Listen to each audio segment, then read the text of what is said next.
नमस्कार दर्शक मित्रों, आज हम नई दिल्ली में काका साहेब स्मृति सन्निधि में उपस्थित हैं और यहाँ हम काका साहेब की मानस पुत्री कुसुमबेन शाह से भेंट करने वाले हैं, जिनसे हम जानेंगे काका साहेब के बारे में और कुसुमबेन की क्या संस्मरण रहे काका साहेब के साथ, उसके बारे में बात करेंगे। नमस्कार कुसुमबेन, नमस्ते। कैसे हैं आप? ठीक है, अच्छे। जी। जी। काका साहेब को तो हम सवाई गुजराती कहते हैं। जी। तो आप कई दशकों से उनके साथ जुड़ी हुई है, आपने साथ काम किया है एक परिवारजन की तरह। तो कैसे ये शुरुआत हुई और क्या आपके अनुभव रहे काका साहब के साथ? काका साहब के साथ तो अमूल्य समय मेरा बीता है। जी। 17 साल में उनके पास रहे। 1965 में उनको अपने आध्यात्मिक गुरु के तौर पर मानकर आई थी बम्बई से। जी। और उनके साथ रहना बेन तैयब जी, जो मुस्लिम बहन काका साहब के साथ रही है और फ्रीडम फाइटर थी। और सरोजबेन नानावटी, ये भी फ्रीडम फाइटर थी। जी। वो वर्धा से काका साहब से साथ जुड़ी है और आखिरी समय तक यहीं रहे हैं। जी। काका साहब के बारे में हम शिक्षा में भी पढ़ते हैं, विभिन्न कक्षाओं में हमने पढ़ा है। काका साहब एक अद्भुत प्रवासी थे। जी हाँ। प्रवास के कुछ संस्मरण आप हमसे साझा करेंगी? काका साहब के साथ प्रवास करना माने अपने जीवन का बहुत अमूल्य समय बिताया ऐसा लगता है। जीवन का भगवान ने बहुत अमूल्य समय दिया था मुझे। और काका से प्रवास माने केळवणी, सच्ची केळवणी ऐसा मानते थे। तो जब मेरे पिताजी ने कहा कि कुसुम आपके साथ है तो उसको क्या मिलेगा, कहते कि पैसे नहीं लेकिन सच्ची शिक्षा मिलेगी प्रवास से। वो प्रवास का मुख्य समय था। और प्रवास में मैंने कन्याकुमारी से उत्तर में, पूर्व में बंगाल, नागालैंड, त्रिपुरा, मणिपुर, यहाँ सौराष्ट्र वगैरह पूरा भारत में उनके साथ प्रवास करा है। और प्रवास में अलग तरह तरह का अनुभव होता था। काका साहब साथ में एक नक्शा रखते थे। अच्छा।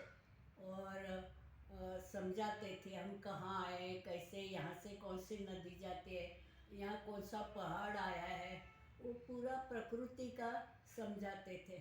और जब किसी के यहाँ एक शहर में रहे, गांव में रहे और वापस ट्रेन में आए, तब वो मेहमानों को कहते थे ये हमारे घर में आप आए, आपको क्या चाय चाहिए, कॉफ़ी चाहिए, क्या चाहिए, यही हमारा घर है। वो ऐसा मजाक से कहते थे। ट्रेन ही अपना घर मानते थे। अच्छा। और पूरा प्रवास में शांति से लिखवाते रहते थे। मेरे यहाँ से कई उनके साथियों ने लिखा है, लेकिन मेरे से जो लिखवाया गुजराती, मराठी, हिंदी तीनों में कोरस्पोंडेंस उनका चलता था, लेख लिखवाते थे वगैरह। ट्रेन में शांति से कार्य चलता था उनका प्रवास से। और जब पहाड़ वगैरह नदी आए तब उनका महत्व पूरा बताते थे, माने भौगोलिक ज्ञान, ऐतिहासिक ज्ञान, ये सब वो देते थे सभी संदर्भों के साथ। जी हाँ, जी हाँ। तो काका साहेब के साथ आपने 50-60 वर्ष पहले भी भारत का प्रवास किया है और आज भी आप प्रवास करती रहती है, तो आपको तो बहुत बड़ा एक फर्क नजर आता होगा। खास करके आप उनके प्रसिद्ध हिमालय के प्रवास के बारे में कुछ बताना चाहेंगी? हिमालय, काका साहब के साथ मैंने पहली बार हिमालय में गई थी। मैं अल्मोड़ा गई थी, कौसानी। तो वह हम कहाँ पहाड़ में उनकी एक शिविर थी, वहाँ से फिर कौसानी जाते दूर से हिमालय और बर्फ़ के पहाड़ दिखाई दे तो एकदम उत्तेजित हो गए, कुसुम देखो देखो तो खूब बर्फ़ वगैरह। बहुत अंदर हिमालय की भक्ति उनकी गजब थी। हिमालय की यात्रा उनकी किताब प्रसिद्ध है, जिसको लाखों विद्यार्थी वो पढ़ के हिमालय यात्रा में गए हैं। उन्होंने तो 1912 में पैदल यात्रा करी थी। और उनके साथ केदारनाथ जी, स्वामी आनंद, आनंद बुआ मोर्डे, ऐसे 3-4 लोग साथ में थे। अलग अलग जगह जाकर अपनी साधना करी है।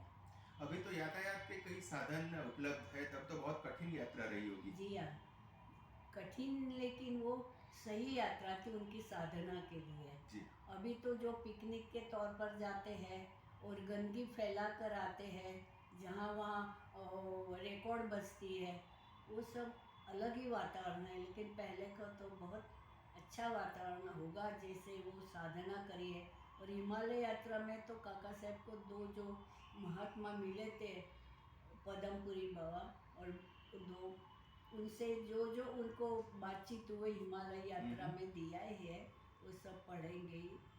आज ऐसा कुछ मिलना बहुत मुश्किल है।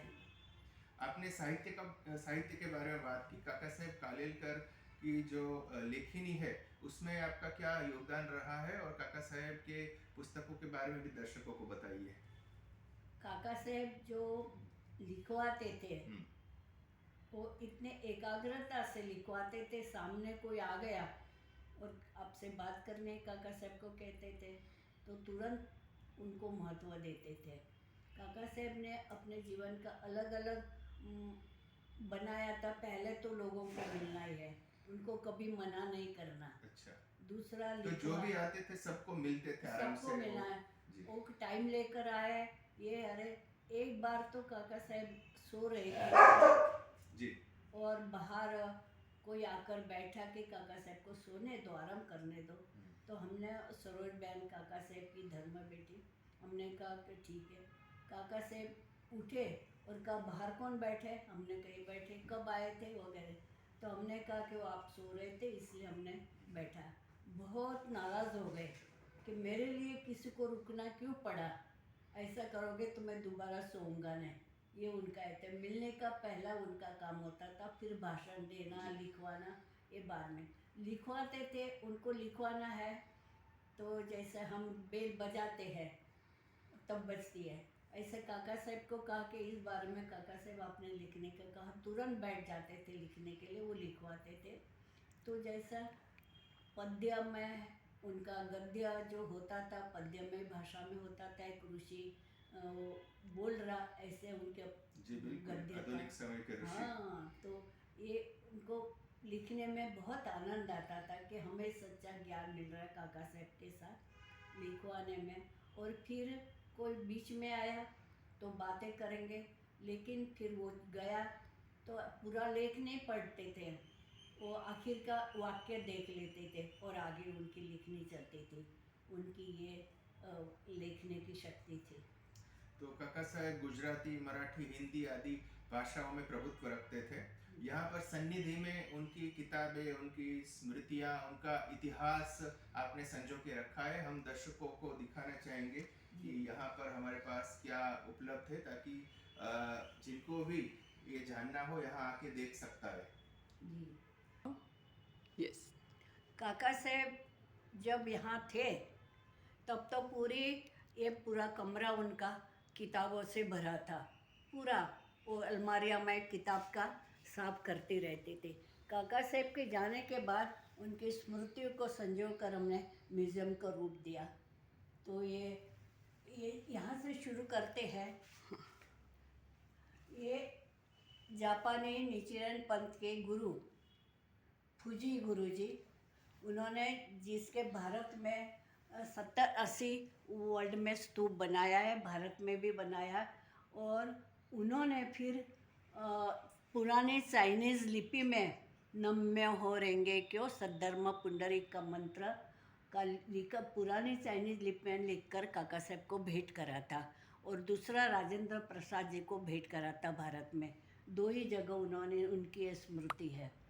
और फिर उनके पिताजी है बाल दत्तू, उनकी माताजी, उनके स्कूल हिंदू स्कूल कर्नाटक की, ये पत्नी और 2 बेटे बाल और शंकर, ये काका साहब का परिवार। ये कॉलेज का फर्ग्यूसन कॉलेज, ये फर्ग्यूसन कॉलेज में काका साहब पढ़ते थे, विद्यार्थी थे तब ये पढ़ते हुए दत्तात्रेय जिसको बाबू कहते थे, केशवराव देशपांडे, उनके आध्यात्मिक गाइड करने वाले बैरिस्टर केशवराव देशपांडे और काका साहब। काका साहब हिमालय यात्रा में गए, उसके बाद पूरी हुई तो सिंध आए, सिंध ब्रह्मचर्याश्रम जहाँ सिंधी सब नेता है, अशुमत गिडवानी, कृपलानी वगैरह कई कई, वो उनके साथ की एक ग्रुप फोटो है। फिर एक ये हुआ था अपना શું कहते हैं, सफाई व्यवस्थापक के रूप में हाँ, बेलगांव कांग्रेस बेलगांव कांग्रेस 1924। हाँ, उसमें एक ग्रुप में फोटो में है काका साहब वगैरह। उन्होंने अरेंज करा था काका साहब ने, और सबको काम बांटा था। एक गुजरात विद्यापीठ का है, काका साहब 28 से 34 तक वहाँ उपकुलपति रहे हैं। गुजरात विद्यापीठ अहमदाबाद, हाँ। जिसकी स्थापना स्वयं गांधी जी ने 1920 में की थी 20 में ताकि की थी। भारत के विद्यार्थियों को हाँ, राष्ट्रीय हाँ। शिक्षा मिल सके। तो तब काका साहब ने सा विद्या विमुक्त वहाँ का ध्यान मंत्र दिया था, जी। और बापूजी को बहुत पसंद आया था वो मंत्र से। तो आज भी गुजरात विद्यापीठ के आगे वो ध्यान मंत्र लिखा हुआ है। और मैं जब गई थी उनके साथ अहमदाबाद, तब हम ठहरे थे गवर्नर हाउस में, उपराज्यपाल अपने श्रीमन नारायण जी थे। जी। तब पूरा गांधीयन लोगों को उनकी पत्नी मदरसाबेन ने इकट्ठा करा था। वो उस समय वहाँ पदवीदान समारंभ था विद्यापीठ में, तो काका साहब के साथ मैं थी, तो मुझे लेकर उन्होंने बताया सारा कि देखो ये गुजरात विद्यापीठ की सीढ़ी है, वहाँ खड़े हैं, वो हमारे पास फोटो है। वो फोटो दिखाया, और वहाँ कौन से कमरे में रहते थे वो भी ऊपर जाकर दिखाया था। वो मैंने वहाँ के प्रोफेसर अश्विन भाई उनको दिखाते एक कमरे में काका साहब रहे थे। ये पदवीदान समारंभ बापूजी, काका साहब, और वह महामंत्र नरहरी भाई, और पीछे अब्बास तैयब जी। अब्बास तैयब जी की बेटी है रहना बेन तैयब जी सामने, ब्लैक एंड हाँ, व्हाइट। वो मुस्लिम होते हुए कृष्ण भक्त थी। जी। और काका साहब के साथ समन्वय का काम बहुत प्यार से किया है। मुस्लिम होते हुए कृष्ण भक्त थी। उनकी मीरा जैसी किताब है भजनों की, बहुत अच्छा गाती थी रेहाना तैयब जी। रहना तैयब जी। और ये महादेव भाई देसाई जो हाँ, गांधी जी के निजी जी रहस्य जी सचिव थे, ये सब उनके साथ। साथी है, आश्रम साथी। जी। और काका साहब 12 साल राज्यसभा के मेंबर थे। अच्छा। तो उस समय वो उनकी सेवा को ध्यान में रखकर जी। भारत के राष्ट्रपति राधा कृष्णन जी ने उनको उनका काम की सराहना करके उनको पद्म विभूषण की उपाधि दी थी। दिनांक 28 अप्रैल हाँ 1964। हाँ 64 1964 और और 12 साल हुआ है, उसके बाद जी, दिया था। अच्छा। डॉक्टर सर्वपल्ली राधाकृष्णन जी के द्वारा, जो स्वयं एक शिक्षाविद थे। ये महात्मा गांधी जी हाँ, से विचार विमर्श करते हुए सेवाग्राम महाराष्ट्र में 1941 की ये तस्वीर है। और काका साहेब फादर कामिल बुल्के, अमृत नाणावटी। हाँ, कामिल बुल्के की डिक्शनरी वगैरह हिंदी की बहुत प्रसिद्ध है। काका साहब के साथ उनका बहुत अच्छा संबंध था। बाजू में अमृतलाल नानावटी उनका मुख्य शिष्य भी है। जी। और हम देख सकते हैं काका साहेब और सरोज नानावती मॉन्टगोमरी में मार्टिन ल्यूथर किंग तथा कोरेटा के साथ अमेरिका में 1950 में, तो काका साहेब अमेरिका भी गए थे। काका साहेब पूरे वर्ल्ड में गए हैं। ICCR के उपाध्यक्ष थे। अच्छा। संस्था के, तो पूरा वर्ल्ड में उनको बुलाते थे, वहाँ का कल्चर अपने विचार देते थे। उनका मार्टिन लूथर किंग के घर में भी रहे हैं काका साहब। मार्टिन लूथर किंग जिन्होंने अश्वेतों के समान अधिकारों के लिए अमेरिका में हाँ, कार्य उनके किया घर में और रहे। उनको समानता दिलाई। उनकी पत्नी जब इंडिया आई थी, उनके मृत्यु के बाद गांधी म्यूजियम में सभा थी, तो वो कह रहे थे कि काका साहब का जो विचार है उसकी असर मार्टिन लूथर किंग पर ज़्यादा पड़ी है। अच्छा, तो ये बहुत बड़ी बात है हमारे लिए। और यहाँ हम देख सकते हैं काका साहब MAA फ्रैंक बुचमैन के साथ स्विट्जरलैंड यूरोप यात्रा के दौरान, वर्ष है 1952 में। हाँ, ये अफ्रीका गए थे। जी। पूर्व अफ्रीका में वो किताब भी उनकी प्रसिद्ध हुई है, 2 यात्रा की। ओके। हाँ, निग्रो नेताओं के साथ भी मिले हैं, सब स्तर के लोगों के साथ उनका मिलना जुलना था। जी, अफ्रीका की स्मृति हम देख हाँ। सकते हैं युगांडा देश में, हाँ। कंपाला शहर में, जहाँ चीफ जस्टिस के साथ काका साहेब को हम देख सकते हैं ये तस्वीर में। और काका साहेब अन्य अश्वेत नेताओं के साथ नाइजीरिया में 1952 में हम देख सकते हैं ये तस्वीर में। काका साहेब बैकवर्ड क्लासेस कमीशन के अध्यक्ष थे।